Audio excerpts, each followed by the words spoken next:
Welcome back to Inbound Unbound. I'm Michaela Phillips. I'm joined here today with Holly, our COO and partner here. If you haven't seen part one, go back. We've talked about the first 90 days of inbound and specifically kind of the first 30 days within that and some of the foundation there. So you don't want to miss that. Go back and watch that. We're going to pick it back up here with months 2, 3, and beyond. So we will jump right back into it. In that month 2, where we're kind of building, we're launching, we're starting to do things. What mistakes would you say that companies make when they rush that phase? I know I started off with a really easy question. It's a good question. I think a lot of the mistakes commonly are just not diving deep enough, which sounds like not that big of a deal because you can always go back and fix it later, but will you? Right. So I think sometimes rushing something out the door, not giving it a thorough review, not doing the time it takes to make it something that's really impactful and powerful is damaging down the line because you're going to forget that that ever happened and it won't be performing to the degree that it could be. I think that's a common mistake. What do you think? I agree. I think it ties right into the initial phase of those audits, those reports, those brand guides, things like that. As we start to get into content mapping in that second month, making sure you're doing the research, Right. you're applying what you learned in phase 1 to this second phase. Right. I think it's only ever going to be as strong as your learnings from the audits and the reports that you pull. So Right.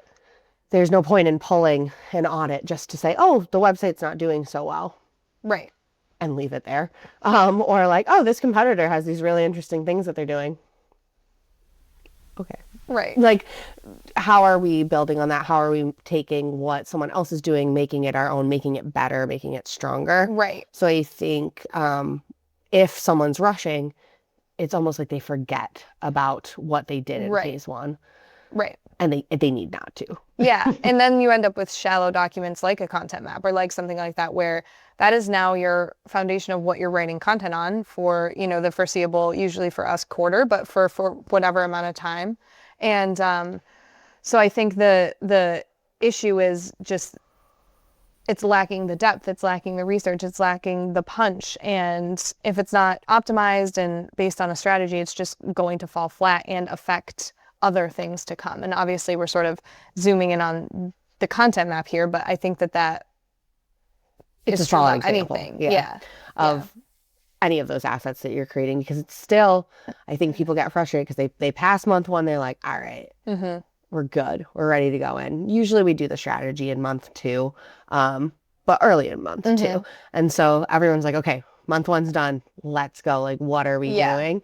And what we're doing is a little bit more foundation. Because that's what needs to happen. And there is more production in month 2 than in month 1, but it's still heavy on the planning, the content, we have the base plan. What does this look like in practice? But making sure we're still being strategic about that. Yes. So that we can continue to drive towards those goals that were laid out. Yeah. And this might sound a little bit contradictory to my first recommendation, but I think another thing, as you mentioned, month 2, there is a little bit more production. There's more, it's just like less time spent learning and more time spent doing. And part of the doing is the strategy. And then part of the doing is usually quick wins, whatever needs to be accomplished in order to get to where you want to go. And I think another important thing is to keep quick wins in their box. Which I know sounds antithetical to saying, you want to make sure things are deep and things are really good. But if it's identified as a quick win, we know that that's not meant to feed other things and be super deep. It's not the strategy. It's not the content map. It's not the website fixes. It is meant to be quick. So I think also sometimes what we see is, and our beloved media specialist is in the room with us, and he has been victim to this so many times, but a quick like, hey, can you just do this flyer for the trade show we're going to becomes now, can you design our booth? Can you design our backdrop? Can you do this? Can you do this? And that's fine, but sometimes it can be at the expense of other activities that are going to be more impactful longer term. And that's not to dissuade anyone from updating their trade show stuff. Of course they should. But again, it's probably not as strategic as it could be. You might then have to redo it next year because it's been done very quickly. Just things like that where you want to keep it tight and keep it specific as to this is what this is why we're doing it, and then we're moving on to the next thing. Right, absolutely. I think that that's something that we see a lot is like, oh, good, okay, we're done with the strategy part. We can get into production. Oh, yes, we have a trade show in 5 days. Paul, could you create a great graphics for it? Which, like, I laugh because P80 as a whole. But it's not funny. It's serious. Recently did that to Paul, so it's not. We're not exempt from our own mistakes. Recently and constantly have done that to Paul. This is our PSA. Sorry, Paul. Deeply sorry. Brownie face. Oh man. All right. I think that touches on the next question perfectly. I was going to talk about what are some quick wins that are good to do in this phase. Yeah. So what are your thoughts there? What would you recommend as like a solid quick win for someone in that second month? And I know it would change for anyone, but any examples come to mind? I think some of this does touch back to, there's a lot of sales and service quick wins. So checking with them again, like trade show. I know we talked about, because some of that can be done in month 1 too, if it's self-contained. So some of those things are similar to what I had mentioned before, but additional ones might be, is there a chatbot we can put on the website? Is there any kind of like topical articles that we can produce that we know aren't going to be evergreen? They're not going to be ones that necessarily continue to produce leads for years to come, but is there something that we should announce about the company that we can then even just realize our shortcomings on the social media platforms on, so things like that that are a little lighter touch, a little, like I just picture it like dipping in and out, right? Like you can build a chatbot, get out. You can post a press release, get out. But there's value to those things, and they will continue to work down the line. And those are things that can easily be tweaked later or just won't come up again. Right. I think there's ways to make them strategic based on the reports that have been pulled too. So maybe we ran that website audit. We saw that things weren't performing as well. A natural quick win is then go in and update that. Of course. The competitor audit. Maybe that's what's informing some of those flyer decisions. Like I think there's strategy is never quick, but there's quick ways to make things strategic. Yeah. And I think that is important to remember when you're doing a quick win. It shouldn't just be a quick win for the sake of a quick win. How does this somehow move us forward? Right. It could even be in the smaller ways, like you said, where it's updating something that the sales team can use and be more effective. It's digitizing something like that does move us forward. Right. But I think where we get into quick wins, sometimes it's like, well, I want to do this and I want to do it quickly and I want to do it now. Right. And we don't always ask why. Yeah. And it doesn't always have to be a deep why. Right.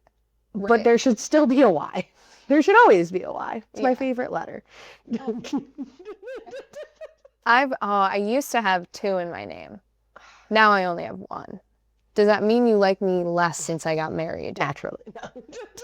That's tough. I'll sit with that for a couple hours. I have no whys anymore. I gave up my only why when I got married.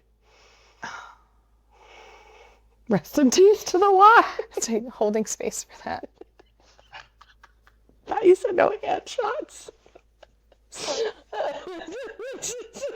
I did. I think like honestly, and when you were saying that, I think quick win in and of itself can sort of be a misnomer, because with some quick wins too, there may not feel like a win.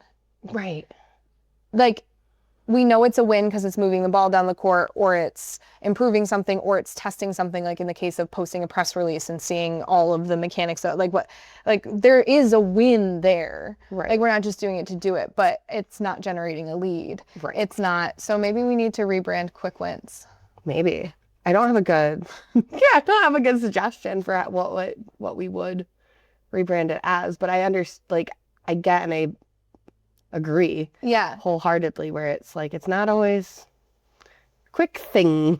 quick. Right. Right. And they're not always winning. Like sometimes it's just quick improvement. Quick improvement or quick efficiency thing, or like I think quick, we have to do this. Right. Quick.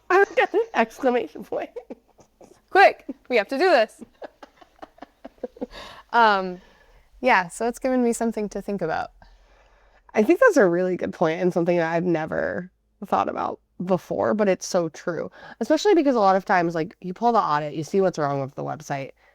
That very much does not feel like a win. And fixing it doesn't feel like a win. It feels kind of depressing. Well, it's like going back to the house analogy. Right. It's like when there's something foundational or like structural or appliance wise wrong with your house, like it's not sexy, fun, or exciting to spend your money on that literally ever. No, it's like tree removal.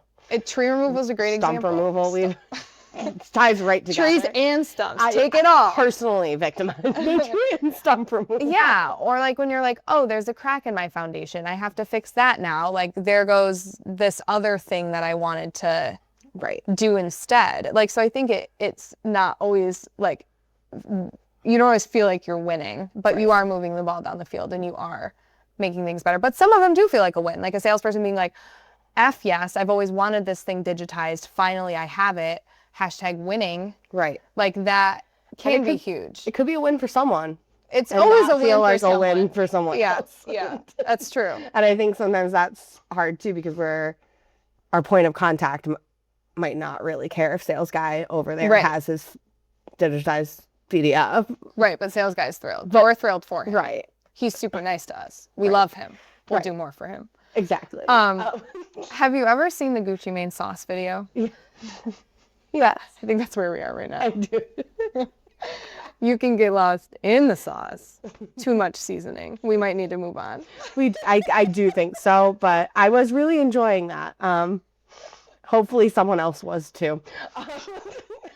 Moving into month 3.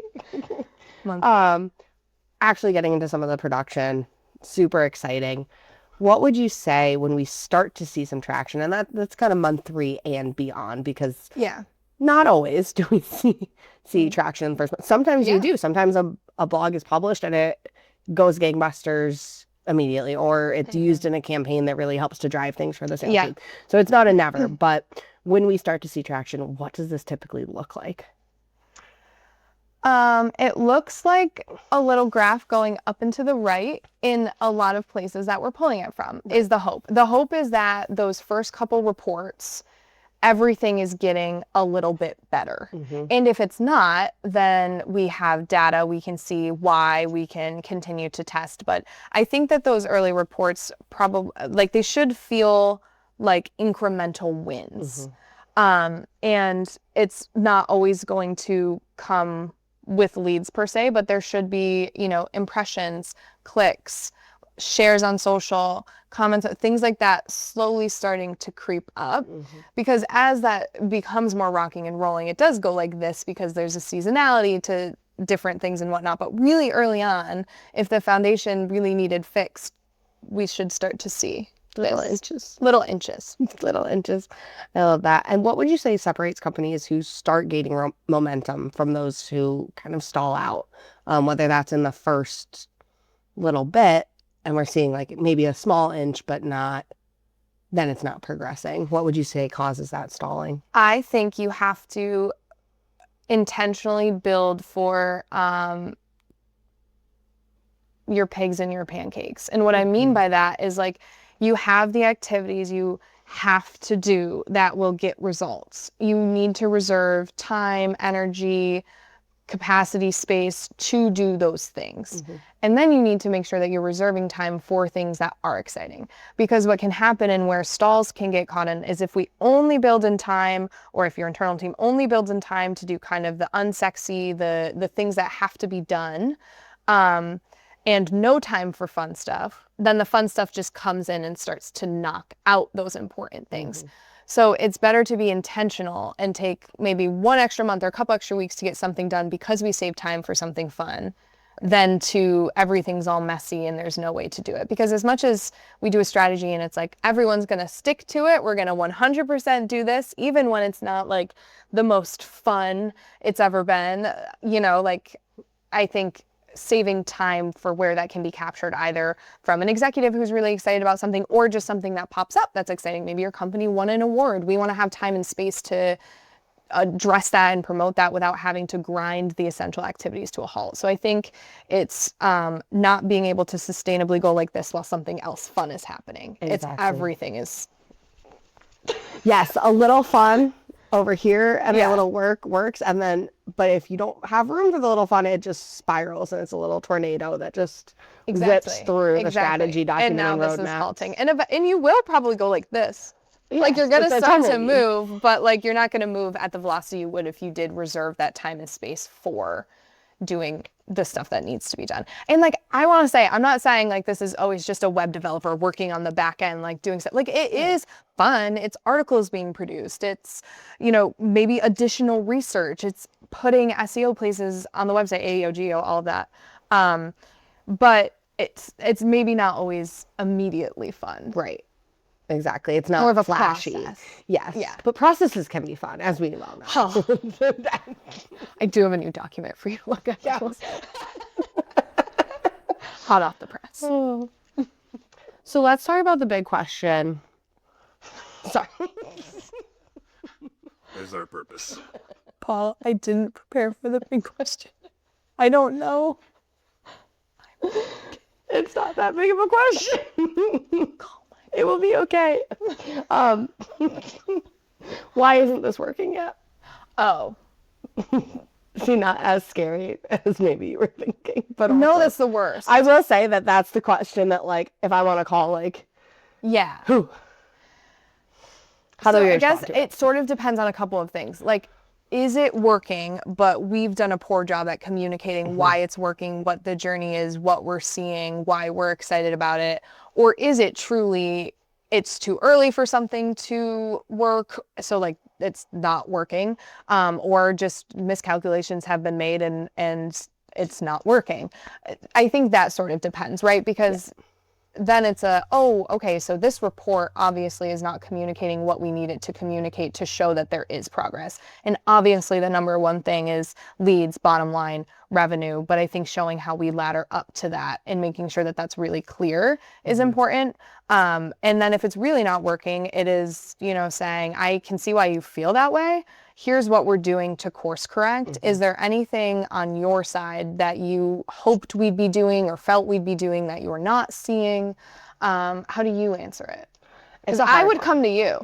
No, it's a hard one. I think, to your point, it is taking that second to be like, okay, where is this coming from? And usually we know. I feel like when I first started as a strategist, sometimes that question would catch me off guard. Right. I think now I'm constantly asking that of myself when looking at the team. Yeah. Diagnostically, why isn't this working yet? Ideally, all of our reports build to answer that question. Right. Because even when it is working, Right. it can always be working better. Of course. That's what I love about this. Yeah. Yeah. Like, there I'm is no final destination of the mind. Right. And so it's a fair question. Yeah. But it is one of those questions that it's like, oh no. And I think the other thing is taking the step back and being like, where is this person coming from with this question? Right. What matters most to them? And ideally we know that from the work that we've done, the partnership that we've built with them so far, so that we can respond in the metrics that they want to see. And I think a lot of times it comes from a education disconnect if everything is kind of working and maybe our reports aren't showing it in a way that breaks it down. So taking that step back, taking the time up front to explain, hey, again, prefacing this, here's where we started at on this triangle. Here's what we'd expect to see, and contextualizing the report in that way so that everyone's kind of on the same page. And it's like, yeah, I know it's disappointing. And then at that point, if the disappointment is like, well, we really need some leads, we're really hurting, that's when I'd say, okay, let's take a step back. Our strategy is building long-term so that this lead generation comes more naturally. But what can we do now, since you're feeling that pinch, to kind of address that? And then we look more into the paid ads, the outbound. What can we be doing that's a little bit of a faster lever? But usually those quick, faster levers cost a bit more. Yeah. And aren't sustainable. Right. Organic, we always talk about how if we're running paid and we're doing organic. Sometimes there's a place for them to live simultaneously into existence, but ideally the organic would surpass a place where we feel the need for the paid and start to be able to reduce there. So that's how I would answer it, but I don't know. No, I can't. That was like, so I am in awe of how you explained that and the thoroughness, and it's just magnificent to see you talk about the things that you do so well and help the team do so well. Well, thank you. I have been asked that question very many times. So we're definitely a prepared pro. We can see why I'm not a strategist anymore. I was like, it is working. Well, there is that gut. Like, you do want. Right. I've wanted to say that. That's what I want to say. Sure. It is. Here's why. Wait a minute. So it's working. No, that was like such a good answer. I'm always in awe of your talent and your strategery. Thank you. I mean it. Love you, mean it. Love you. Going into partnership a little bit, what does a good client agency partnership look like in the first 90 days? Trust.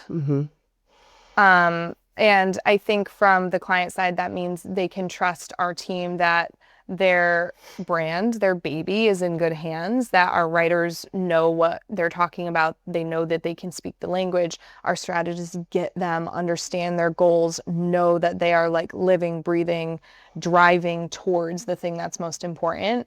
And I think, from the other side too, the agency needs to be able to trust that the client is going to show up to get us what we need. And I think that that's true even if you're not agency, even if you're internal. Marketers can't really work in a vacuum. We need feedback from the sales team, especially in what we do working in such niche and technical environments. We need guidance from subject matter experts, not a ton of their time, but even, 20 minutes once a week. And we need to be able to trust that our partner is going to set us up for success in the ways that they can. And we do communicate that, like through the sales process early on, like what that time commitment looks like and things like that. And so I know there's always a lot of talk about, like, obviously the client, the stakeholder wants to put a lot of trust and faith in the marketers, and that is 100% true. But the marketers need to have trust that, stakeholders are going to do right by them as well in the ways within their control. Absolutely. I think trust is a hard one, especially for some of our prospects and clients who have been burnt by an agency before. Very fair. What should companies look for in a partner? Girl, if you can't tell someone else what's going on with your marketing, your agency is pulling the wool over your eyes. There's so many people we talk to that are like, yeah, I have SEO, but I don't know what any of it means. I have paid media. I don't know how it's performing. They don't give me reports. I have whatever. And you should at any time, at any moment, be able to understand what's going on in plain language and see the path ahead and have confidence with where it's going. And I think it's not like naive for that to be your goal. There should be transparent reports. There should be answers to questions. You should have a firm strategy. It should feel like a partnership. It should feel like how the expectations you would have of someone who is on your team. Right. There's nothing about what any agency is doing that can't be explained transparently and plainly to the person paying them money. If you feel like you can't answer that, that's not the agency for you. Exactly. And I think you shouldn't be afraid to ask questions, because you shouldn't feel that if you ask a question, they're going to beat around the bush, use some jargon that you don't understand. Right. We have a new client that we've been working with that's absolutely amazing at asking questions. Love. And it sparks so much joy for me when we're going through something and a client does have a question, because that shows me, great, you're engaged. I want you to understand what we're doing. And I think that's one thing that really sets our team apart, is that we have so many people who love to answer a question. You sure do. There's nothing more disappointing than going through a whole report and it's like, any questions? And they're like, no. And we do get to that with some of our legacy clients who are so in tune with what we're doing that I go through a report and I'm like, anything? And they're like, no, I get it. And I'm like, okay, but I have all this knowledge that I'd love to put somewhere. So I think that's your agency should not only be able to answer your questions, they should want to. They should be excited too. Yeah. Right. Like there should be some excitement there where it's like, oh, good. Like we're locked in. Like Yeah. you, like a client understanding what we're doing just helps us move forward faster. Absolutely. So there should be a want to educate, and there should be many opportunities, as you had said, with the reporting, with strategies for you to ask those questions. 100%. Absolutely. And it should feel like a positive and encouraging thing. Mm-hmm. Like if you're constantly showing up and feeling tense or feeling confused or feeling just like you don't like those people, like they're just probably not a good agency fit for you. Like your long-term partners, ideally you're working on something that is driving towards long-term results. Like it should be fun. Neither party should feel afraid to be candid about the fact that their dog is going nuts about a squirrel in the background, or like you said, or scared to ask a question. I think that, and that feeds into trust, but also just genuine. It is a partnership. Does it feel like one? Does it feel like someone you like? And that sounds, again, silly, but I think that's important too. No, it matters so much. There needs to be that level of like you wouldn't work with a therapist that you hated talking to. Right. Not that we want to be our client's therapist. We can. But we're not qualified for that. Exactly. We can try. Right. We can certainly try. We can be there. We can be a good friend. Sure. We can be a good friend in the storm. We can be a listening ear. Now you see why Michaela's clients love her so much. Look what's going on. Full-time marketer, part-time therapist. 100%. Yeah, no, we cannot be your therapist. But we want to have the level of closeness trust. and trust where if you're not having a good day, you don't have to pretend that you are. Right. If you're not happy with the results, you don't have to pretend that you are. We're likely more unhappy with them as well. Yeah, 100%. And it should be shared. Candid, experience and 100% like that. So I did, our last true question of this is a bit of a home digger. Perfect. So I'm sure you're thrilled. Is inbound too slow for some companies? I mean, yes. Yeah. Yeah, I would agree. That's why I put it there. I think that with that, it doesn't always have to be. But if your goals are like you need business 30 days ago, it's probably not the best starting point. This is a place that it's going to take time to build, and there's a reason for that. And for it to be done well, it needs to. So if you're looking for leads yesterday, there's tactics that can be done, but a full inbound strategy and goal is not going to be the right fit. Right. And there's just industries too that I don't think are a good fit. I mean, never say never, but generally the more education that your buyer needs, the longer the sales cycle, the nicher the product tends to be the sweet spot, because you do have time. If you have like a 1 to 2 year sales cycle for something, or even a 6+ month sales cycle for something, there's just time in general in the way it moves. Like I don't think inbound marketing works for small B2C stuff. Like you're not gonna like necessarily do some deep research about toothpaste. You're just gonna pick. Stickers would not be a good one. Right. I don't know who's buying bulk stickers. But. So I'm buying bulk stickers. Please tell me more. I recently got into junk journaling. It's very cathartic and very fun, and my stickers are my favorite part. Amazing. But you don't have to research them. No, I know what I mean. No, I'm very impulsive with my stickers. But yeah, I definitely think that that's as with anything, like any methodology or anything that preaches 100% adherence and 100% satisfaction is bullshit. Right. No, I would agree. And I think that's why I put that as the last question, not to end on like a Debbie Downer note, but for the person that's watching this and being like, I don't know if... You know what's never a downer? Honesty. Exactly. And here we are. Being honest. Being honest. Speaking of honesty, so we have a rapid fire game. Okay. You've played it before.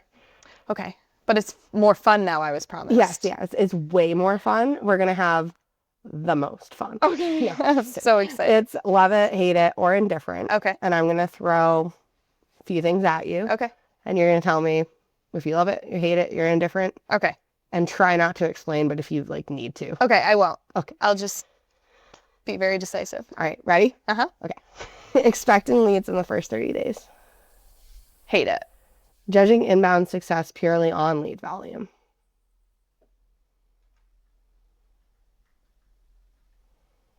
Early stage, hate it. Longer, like later stage, love it. Maybe not purely on. Right. Somewhere in between. That's fair. That's fair. WWE. Oh, love it. Well, I'll say this. We haven't been watching recently. Yeah, I haven't either. I don't want to dive into this too much, but a lot of their stances don't align with my stances. Fair enough. Setting 12-month inbound goals from day one. Love. Mm-hmm. Someone saying our industry is too niche for inbound. Hate. Someone saying that engineers don't read blogs. Hate. Optimizing before you have enough data. Hate. Well, you're not optimizing, you're just doing stuff at it. True. The saying SEO is dead. Oh my God, hate. We'll talk about that on another one. Okay. One viral post will fix everything. Hate. Mount Joy. Love. That's it? Oh, perfect. Perfect. I had so much fun. In. Yes, you did. You did add fun ones in. You did. No, that was fun. Awesome. Well, thank you for coming on, Howard. Thank you for your expertise and the time. And honestly, I learned from you and was in awe of you continually throughout. So you're the great. Okay. Couldn't figure out. All right. Well, thank you for listening. Hopefully you enjoyed and hopefully you learned something. If you have any questions, any topics that you would like us to cover next, I would please submit an idea. We'd love to discuss it in depth. And any other questions or you want to learn more, visit protocol80.com or email info@protocol80.com with your questions. And we'll see you back here in a little bit. Bye.